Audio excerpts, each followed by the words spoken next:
দুপুর বন্ধুরা, দেখো আমি ও তোমাদের দাদা ভাই বিপত্তারিণী তাড়া করতে বসেছি।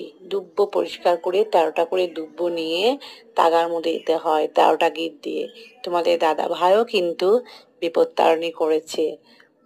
এই যে মায়ের কাছে চলে গেলাম, কিন্তু ভেতরটা ভিডিও করা যাবে না, তাই তোমাদের দেখাতে পারলাম না।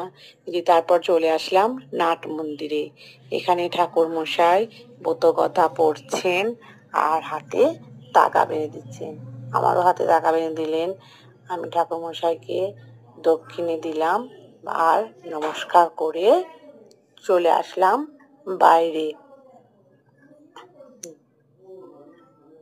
বাইরে এসে মাকে ধূপ মোমবাতি দেখালাম এবং নমস্কার করে বাড়ি চলে আসলাম।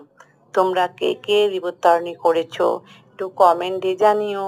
এখন এ পর্যন্তই, টাটা।